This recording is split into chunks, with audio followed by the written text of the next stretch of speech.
Today we're going to be talking about 7 things not to put on your resume.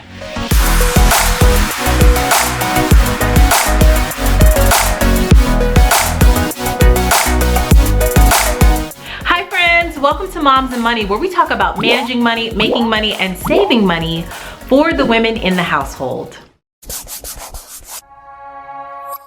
This video is a series of videos on my channel called Career Control, where I talk about resumes, interviewing tips, how to change careers, or maybe you've been out of the workforce for a while and you want to get back in. I'm going to be going over all those topics here on my channel. So if you like these types of videos or just personal finance altogether, definitely hit the subscribe button, hit the like button, and join my YouTube family. So before we get started, I just wanted to give you a little bit about my personal background.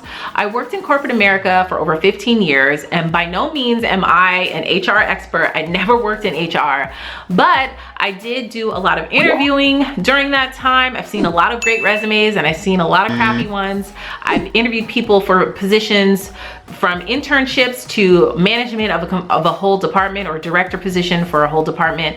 So I've been at all levels when it comes to being the interviewer. The interviewer. So I'm just sharing some of the tips that I've learned over these years to kind of help you if you're on a journey right now to changing your career, or if you're trying to find a new job. So many things change so often as well that, it's good to just keep abreast to what's working now. So let's talk about the 7 things you don't need to have on your resume. Now, I know I said I had 7 things, but actually I have 8 because I just thought of another one. So these are in no particular order, but these are just things that you want to kind of avoid to put on your resume if you're looking for a new job. Number 1, and this is a personal pet peeve of mine, unrelated jobs. Please don't put unrelated jobs that have nothing to do with the current position that you're trying to apply for on your resume. So for example, there is no need, I do not need to know that you worked at McDonald's for 2 years, your freshman and sophomore year of high school, especially if it has nothing to do with the position that you're currently applying for. Maybe you're applying for an engineering position or an executive assistant position. Like what you did at McDonald's has nothing to do with what you're trying to do now. So don't put any unrelated jobs on there just for the sole purpose of filling up your resume. Just don't do that. Like, that's a big no-no. Number 2, this is something that people used to do back in the day. I know I've done it years ago when I was first starting out in my career, but now people don't do it as much. And that is to put your references on your resume, or a references section on your resume. And people used to always put available upon request. If a job or a company wants to know your references, they will ask you for it. If they ask for references, that's when you are going to provide it at that time that they ask. You have a completely separate sheet or PDF for your resume when it comes to references. So don't put that on your resume, when you're applying for a job. When they ask for it, you have something completely separate you should have something completely separate to give to them. Number 3, if it doesn't have anything to do with the position, don't put your high school education on there. I'm not saying that all positions have to have a college degree on there, but if you did go to college a certain amount of time, maybe you didn't finish to get your degree, but if you did go for a certain amount of time, you definitely want to put that on there. But if you put your college on there or the degree that you got on there, there's no need for you to put your high school education on there, because it's already assumed that you had to graduate from high school in order to go to college. Maybe you didn't go to college at all, and that's fine. If you didn't go to college at all, then you would put your high school education on there, but you don't need to put both. There's never a need for both. Number 4, I phrases. So you want to kind of stay away from I ran the department, or I successfully hit all of my quarterly sales goal. You want to take the I phrases out there and just focus on the bullet points and what you did at your job. Okay, what you did. Don't just copy what's in the job description and put it on your resume. No, don't do that. But you want to actually put what you did on there. You want to quantify your qualifications, which is what I talked about when I did my video about how to update your resume. You can tap this I right here to watch that video. I talked about that, how to quantify your qualifications. You don't need to put I phrases on there because it sounds, I don't know, self-centered, and so you just want the bullet point phrases of the things that you did. Number 5, and this is a big one, and a lot of people still do this, is you don't put your home address on your resume.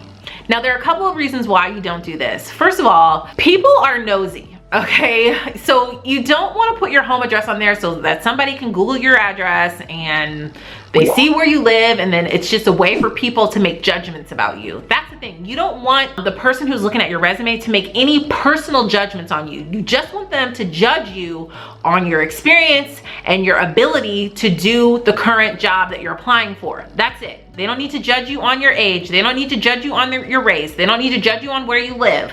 So that's why you have to take all of those things out of your resume. They don't need to judge you on whether or not you have kids or whether or not you're married or anything like that. They don't need to judge you on that. They're just judging you based on if you are able to do this job and your previous experience at your previous job. That's it. So any kind of home address, you want to take out your personal interests and hobbies. Like, people used to put that on their resume, like they like to jog or walk or hike or spend time with your kids. That's a big one. You don't want to talk about kids at all. Unfortunately, a lot of employers are not friendly when it's like not family friendly, or not, they may look at that and say, oh, this person isn't going to really have time to really work or do the job the way they need to be, because they're always going to be thinking about their kids. I know it sounds crazy, but this is how the minds of some people work. I've worked with people like this. I've actually heard people say, oh man, this candidate would have been perfect, but they talked about their kids a lot during the interview, and because they talked about their kids a lot, I feel like that would be a huge distraction. Isn't that crazy? I mean, I never did that, but it's people really do think like that, okay? So you want to take anything that people can judge you on personally out of the equation. So your home address has got personal hobbies and interests have got to go. Now, if they ask you for that during the interview, and I'm going to do a whole different video about interviewing tips, if they ask you about it, then you can maybe talk about it, but I still wouldn't talk about children or anything like that. But if they ask you what your personal hobbies are, then you can talk about that during the interview process, but you definitely don't want to put that on a resume. Number 6, another thing people used to do is they would put in an objective on their resume. Nobody does that anymore. I prefer a career profile section as opposed to an objective. Like an objective, people used to put to obtain a senior analyst position at a Fortune 500 company. You know, people used to put blanket objectives like that on their resume. You don't want to do that. You don't really need an objective anymore. Again, I went over career profile when I talked about updating your resume. Go watch that video first so that you're up to date with this one. Okay, and the last thing I'm going to talk about is do not put your picture on your resume. Again, this is another way for people to judge you based on how you look. You do not want to be judged on how you look. Even though it's illegal for people to judge, like for a company to judge you based on your race, your religion, your sex, or your age, you know, all of that stuff is illegal for people for companies to judge you on that. But believe me, people judge. Being a human, humans judge other humans. Okay, so people will judge. You don't want people to judge you based on how you look. So I definitely would stay away from putting my picture on my resume. Now, again, this really depends on the industry that you're in. So maybe you're a photographer and you have your portfolio or anything like that. I'm only talking to people who are looking for positions in corporate America. Okay, if you're looking for positions in corporate America, these are the things you do not want to put on your resume. So leave a comment down below and let me know. Anything else you shouldn't put on your resume? Oh, a quick story time. So I was interviewing someone for a junior analyst position at my last job, and all these resumes came in, tons and tons of resumes. And so, you know, of course, the system would scrub different resumes, but then some resumes would come through, some resumes wouldn't. So one of the resumes that came through was, you know, the young man, he didn't have a lot of experience, but he did have some, and he also had some experience that was completely irrelevant to the job.